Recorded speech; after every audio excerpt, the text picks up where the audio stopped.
Welcome to Woah Drama Stories. We indulge of speaking of day-to-day troubles of human beings. Let's not wait any longer and start with the video. A person's bedroom can reveal a lot about their character, personality, and basically them as a person. Gemma McCroskey's small quarters, scarcely larger than the typical prison cell, were a chaotic, claustrophobic mess. Under the abandoned garments, the flooring was hardly visible.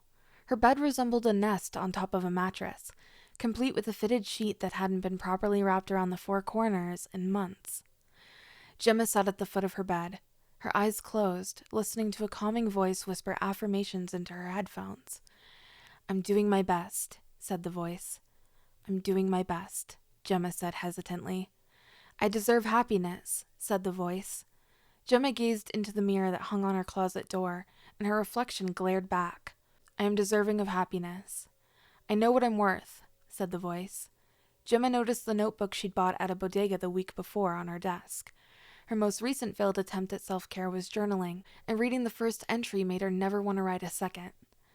"I know what I'm worth," she agreed. "I know who I am, and I am efficient," the voice stated. Gemma looked down at her hands, unsure if she did. "I know that all will pass," the voice added. Gemma cursed. "Oh, shit. I know who I am. I am sufficient, and all things pass. I have the ability to choose happy thoughts," the voice said. "Can I choose happy thoughts?" she questioned. "I'm deserving of the things that make me happy," the voice said. "I'm deserving of the things that make me happy," she acknowledged, even if she couldn't think of any. Gemma checked her phone's time as the round of affirmations resumed, saying, "I'm doing my best." She only had a few minutes left. Sure, she could go to the bus stop early, but exposing herself to the outside world, or even her roommates, was something she should postpone for as long as possible. She closed her eyes once again. "I'm doing my best." The fifth-floor neighbors did not notify the landlord when they heard screaming at the end of the hall. The girls that lived there, particularly Alice, who moved in a few years ago, had a habit of raising their voices from time to time. They didn't enjoy the noise, but they couldn't do much about it. The next day, they didn't see any of the girls checking the mail or going to work as normal, but it wasn't their problem. The neighbors did not contact the landlord in the days that followed either. They were aware that they were experiencing constant peace and quiet for the first time in years, and that the package at the girls' door had gone uncollected, but it wasn't their concern. 5 days after the screaming, the neighbors called the landlord. It wasn't for check-in or to see whether the females had discreetly left during the night. It was the odor. The bus did not arrive late. It wasn't even early. It didn't appear at all. Gemma's fingertips sped over the screen of her phone as she texted an apologetic message to her manager while she sat at the bus stop, backpack on her lap. He stated that this will be reflected in her wages. As Gemma reread the message, tears welled up in her eyes. Money was already tight, and she was barely getting by. She kept applying for jobs and donating plasma as often as the clinic would let her, but it wasn't enough to support her part of the rent. Gemma had to pledge to prepare supper for Alice and Emma every night as a condition of being allowed to move in, or risk being replaced with a more financially secure roommate. Would her parents allow her to move in with them? Her mother had a new family who didn't appear to want anything to do with her, and her father believed that now that she was an adult, she wasn't his responsibility. Gemma was walking a tightrope and losing her balance, well knowing that there was no safety net to catch her. She could request extra hours, sure. Her manager was probably going to say no, because this wasn't the first time the unreliability of public transportation had caused her to be late. And working a shift at the register was like pulling teeth. But it was better than nothing. Gemma might establish a habit of asking for additional shifts, pushing through them despite how unhappy they made her, and finally begin saving money.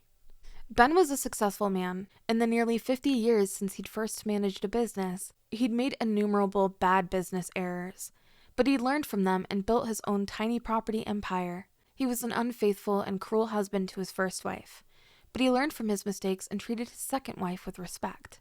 He was a harsh and terrible father to his eldest kid, who wanted nothing to do with him anymore, but he was patient and understanding with his son.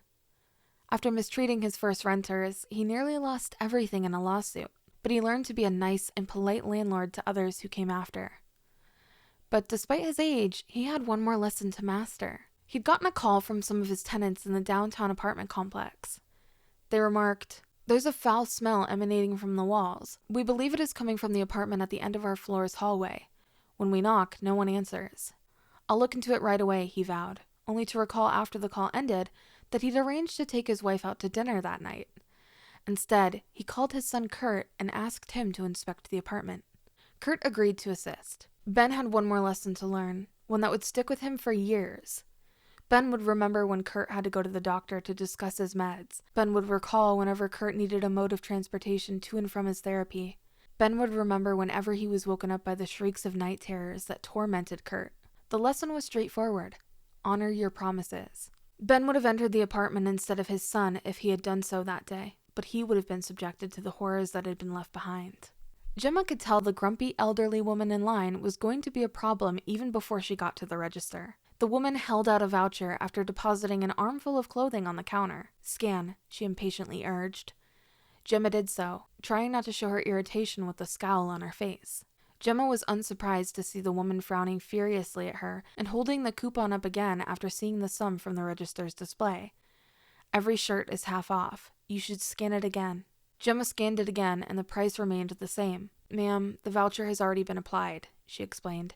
Are you certain I've been able to read before you were born, fool, the elderly lady snarled as she leaned over the counter. This weekend is a half-off coupon for every single shirt, so fix it. If that's the coupon from earlier this week's newspaper, it's half off of one shirt per customer, Gemma countered. I'm not trying to be tough, it's just the way things are. Then I'll buy them one at a time, said the elderly lady. Just hurry up and stop arguing with me. It's one garment per customer, not per transaction, Gemma reiterated. The elderly lady took one of the shirts and pushed it in front of Gemma's face. I don't need your lip, I just need you to fulfill your job. Gemma took a step back. I'm doing my best, she responded defensively, realizing just as the words left her lips that she had just repeated one of her affirmations. So your best isn't good enough, the old lady said, thudding the shirt down on the counter. I want the discount. Gemma, holding back tears, pointed to the register's display. I already have. You're not paying attention. The elderly lady crossed her arms. Get me your manager, she demanded, a smile on her face. Gemma, defeated, snatched the radio from behind the counter and pressed the button. Manager requested at the register, she said, trying not to look at the elderly lady. The lady laughed. You're going to be sorry, you useless bitch. Gemma met her gaze defiantly. I know what I'm worth. The neighbors debated whether to phone the landlord again for a few hours. I don't want to blow up his phone for nothing, stated the first neighbor. Better than not being taken seriously, said the second. The landlord's son left the elevator on the 5th level, just as the first neighbor's patience was wearing thin. I'm sorry I'm late, he said as he passed by. There's an issue with the buses today. Oh yeah, I heard about it, remarked the second neighbor. There was some sort of mishap this morning. I heard it was like an attack or something, responded the first neighbor. They debated over the intricacies of emerging events that had little bearing on their life, as onlookers frequently do while watching the landlord's kid walk down the corridor with a shirt covering his nose. He knocked on the apartment door, pushing the package out of the way. When he received no response, he called out to the residents, alerting them that he was about to open the door. The neighbors debated whether he should have entered the flat as he did so. He can just stroll in? Asked the first neighbor. The next door neighbor scoffed. I doubt it. I'll double-check our lease. A scream was heard at the end of the hall for the first time in over a week. The landlord's kid burst through the open doorway, stumbling and sliding on the floor. Shit, are you okay? Inquired the first neighbor. He did nothing but shake his head, panting for air. What's going on in there? The second neighbor inquired as he moved forward. He extended his hand. Don't. Just call the cops. Gemma tried to be as quiet as possible when she entered the flat, but Alice and Emma were already there. Get to work, we're starving, Alice murmured, her gaze fixed on the television. Is it spaghetti tonight? Emma inquired, her gaze fixed on her phone. Alice confirmed, and meatballs, as well as garlic bread, Emma added. I just need a minute, Gemma stated as she walked inside her room. Alice paused her show. I also require a roommate who can pay her own rent, but we don't always get what we want. Emma laughed. Yeah, and you need to go to the grocery anyhow later tonight.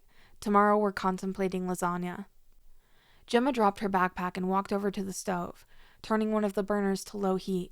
Fine, but none of you paid me back the last time I got groceries, so I'll need one of your cards. That's not the deal, Alice stated dismissively as she resumed her show. Well, I just got fired, so someone's got to pay for these dinners, Gemma acknowledged as she pulled a saucepan from a cabinet. Alice unpaused her show once more. What, are you fucking? How do you intend to pay your fair share now? I'll work something out, Gemma assured as she laid down the saucepan. I know that all things will pass, she added quietly. What the fuck did you just say to me? Alice queried, rising. Nothing, Gemma said as she turned around. I remained silent. Alice directed her remote towards Gemma. When you told us you couldn't pay a third of the rent, you stated you'd work something out. I don't want to hear the same nonsense again. You either get a fucking job or kick rocks. I've been looking for more jobs, Gemma said. I just haven't come across anything yet. Boo-hoo, Emma grumbled, returning her gaze to her phone. Alice threatened, 1 week. You're out after that. Gemma could feel the tears welling up, but didn't resist them. I don't have any other options. Alice chuckled bitterly. That's probably because everyone you've ever met knows you're a useless fucking detriment. You know what I mean, Gemma replied as she grabbed the saucepan. I deserve happiness. She grumbled as she approached Alice. What are you up to? Alice questioned, taking a step back. Emma raised her head from her phone once more. Wait, what the fuck? Gemma moved forward. I know what I'm worth, she added as she pointed the saucepan at Alice. Don't fucking threaten me when I'm the one who pays the bills, Alice said. She tried to put on a brave face, but couldn't help but take another step back. Gemma closed the gap by holding the saucepan. I know who I am, and I am adequate. Emma laughed. Apparently not enough to keep your job. Alice returned her gaze. Wait, what the fuck? This is not the time to... Gemma screamed and swung the pot to the back of Alice's skull with a metallic thump. Alice threw up on the coffee table. Oh, Jesus, Emma exclaimed as she stood up. She returned her gaze to her and Alice's bedrooms. Gemma stood between her and the front entrance, leaving only the fire escape as an option. Emma made a break for it and was almost to her bedroom when a burst of anguish nearly blinded her. She looked up as she dropped to the ground, blood flowing from the incision on the back of her head. Gemma stood above her, shivering with wrath, holding up the now bloody sauce pot. She yelled as she swung the pot down. Emma's face was struck by the pot, the crunching of bones joined by another dull, metallic thump. Thump. Doing, thump. My, thump. Fucking, thump. Best, thump. You, thump. Worthless, thump. Bitch. Thump, thump, thump. Gemma, gasping for air, took a moment to admire her work. The carpet was scarcely visible beneath Emma's shattered head.